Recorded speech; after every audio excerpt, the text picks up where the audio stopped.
से बात करनी होगी, हेलो चेक जैसे कि लुका छुपी नहीं चलेगी। जी मेरा जी आज यहाँ पे इकट्ठे हुए किस बात को लेकर के आए?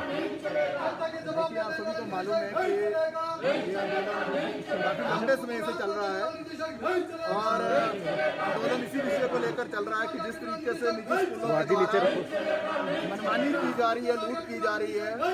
अभिभावक मंच के आंदोलन के कारण हिमाचल प्रदेश की कैबिनेट को एक निर्णय लेना पड़ा, जिस निर्णय के अनुसार कोरोना के समय में केवल ट्यूशन फीस वसूली जानी थी। लेकिन क्या किया स्कूलों ने, ज्यादातर स्कूलों ने जो पूरी की पूरी फीस है उसको ही ट्यूशन फीस में कन्वर्ट कर दिया। तो जो ट्यूशन फीस लेने का जो निर्णय था सरकार का, वो अपने आप में ही धत्ता साबित हो गया, क्योंकि जब पूरी फीस को ही ट्यूशन फीस में कन्वर्ट कर दिया तो स्कूल ये तर्क देते हैं कि हम ट्यूशन फीस ले रहे हैं। पहली बात ये। दूसरी बात ये कि सरकार ने कहा था कि हर महीने की अलग महीनावार जो फीस ली जानी चाहिए, लेकिन ज़्यादातर स्कूल अभी भी तिमाही के रूप में रिपोर्ट आ रही है, ये देखा जा रहा है कि वहाँ पर सभी तरह के चार्जेस भी वसूले जा रहे हैं, 3 महीने की इकट्ठा फीस भी वसूली जा रही है। ट्यूशन फीस जो है उसको लागू नहीं किया जा रहा है, ट्यूशन फीस को ही पूरी फीस में कन्वर्ट कर दिया जा रहा है। इन चीज़ों को लेकर लगभग 10-12 दिन पहले भी हम यहाँ पर आए थे। अनेकों तरह के ज्ञापन जो है लगभग 11-12 ज्ञापन हम दे चुके हैं निदेशक शिक्षा को इन पिछले 3 महीनों में। तो हम यही मांग कर रहे हैं कि जो निर्णय लिया गया है सरकार के द्वारा कि सारी तरह के जो चार्जेस हैं उनको ख़त्म कर दिया जाना चाहिए और केवल ट्यूशन फीस वसूली जानी चाहिए। पिछली बार जब हम आए थे तो पूरा एक होमवर्क करके हमने लाया था और पूरे जो दस्तावेज इनको सौंपे थे 41-42 तरह की रसीदें इनको हमने सौंपी थी और ये कार्रवाई की हमने मांग की थी और आप ही लोगों ने इस चीज़ को रिपोर्ट किया था कि बाद में 7 स्कूलों पर जो कार्रवाई शुरू हुई, केवल 7 स्कूलों पर, जिसमें बहुत सारे स्कूल छूट गए। एडवर्ड का स्कूल उसमें शामिल नहीं हुआ, उसमें तारा हॉल शामिल नहीं हुआ, उसमें चैप्सली स्कूल शामिल नहीं हुआ, उसमें सेक्रेड हार्ट नहीं हुआ। शिमला शहर के अंदर अनेकों और स्कूल हैं जिनके नाम जो उसमें शामिल नहीं किए गए। लेकिन जिन 7 स्कूलों की इंस्पेक्शन भी हुई, आज तक उसकी रिपोर्ट को सार्वजनिक नहीं किया है शिक्षा विभाग ने और ये बताया नहीं है कि क्या उन्होंने पाया, क्योंकि उस रिपोर्ट को करने के बावजूद, उस इंस्पेक्शन को करने के बावजूद पिछले कल ही द्वारा से जो एक स्कूल है, निजी स्कूल है, उसने फिर से जो है पेरेंट्स को जो है मैसेज भेज दिए कि आप 54,000 रुपया जो जमा कीजिए।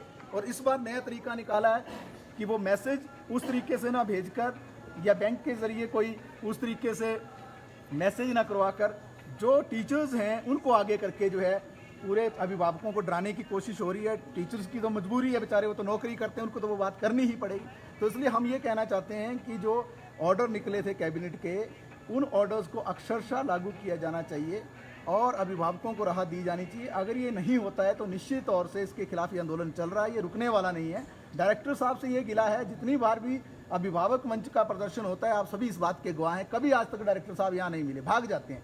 भागना सोल्यूशन नहीं है। इतने बड़े आला अधिकारी इतनी बड़ी पोस्ट पे बैठे हो, भागने से क्या होगा? भागने से कोई सोल्यूशन नहीं मिलेगा ना, बातचीत करनी पड़ेगी, पेरेंट्स को सुनना पड़ेगा। तो हम फिर कहना चाहते हैं कि निदेशक साहब को खुद मीटिंग कॉल करनी चाहिए अभिभावक मंच के प्रतिनिधियों के साथ। हालांकि पिछली बार जो ज्ञापन देके आए थे हम, उसके बाद एक नोटिफिकेशन जो है अभिभावक मंच के नाम से निकली भी थी और ये सारी चीज़ें कही थी कि ये जो ट्यूशन फीस का मसला है या तिमाही की फ़ीस का मसला है या चार्जेस का मसला है या बार बार मैसेज भेजने का मसला है या ट्यूशन क्लासेस लगाने के तरीके से कई बार पेरेंट्स को प्रताड़ित करने की कोशिश की जाती है, उन तमाम चीज़ों पर रोक लगनी चाहिए। तो उसी सिलसिले में आज का ये प्रदर्शन हमने यहाँ निदेशक उच्चतर शिक्षा और प्रारंभिक शिक्षा के बाहर किया है। कई बार आपने मेमोरेंडम दिया है, धरना प्रदर्शन किया, फिर भी सरकार द्वारा कोई इस तरह की कार्रवाई की, आपकी क्या रणनीति रहेगी आइंदा आगे? देखिए, जो आंदोलन हमने पिछले समय में लड़ा, ये उसी की परिणति है कि सरकार को एक अधिसूचना तो निश्चित तौर से निकालनी पड़ी, आदेश जारी करने पड़े।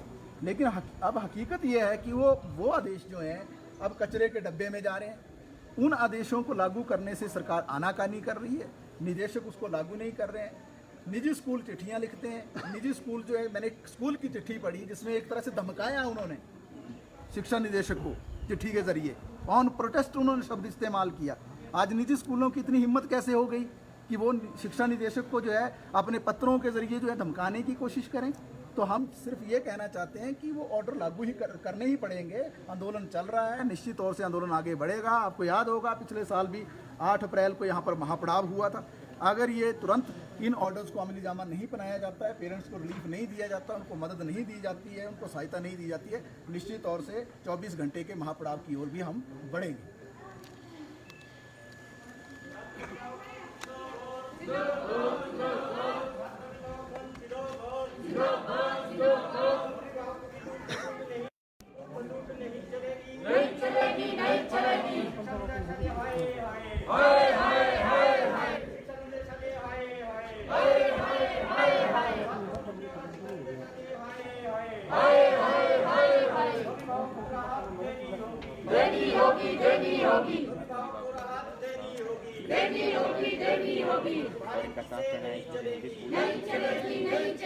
जनता को लूटने वाली नीति नहीं चलेगी, करने वाली नीति नहीं चलेगी, नहीं चलेगी, नहीं चलेगी, धोखाधड़ी नहीं चलेगी, नहीं चलेगी, नहीं चलेगी, भागम भाग नहीं चलेगी, नहीं चलेगी, नहीं चलेगी, भागम भाग नहीं चलेगी, नहीं चलेगी, नहीं चलेगी, ये बात तो तुमको करनी होगी, करनी होगी, करनी होगी, ये बात तो तुमको करनी होगी, करनी होगी, करनी होगी, तुम्हारी मांगे पूरी करो, पूरी करो।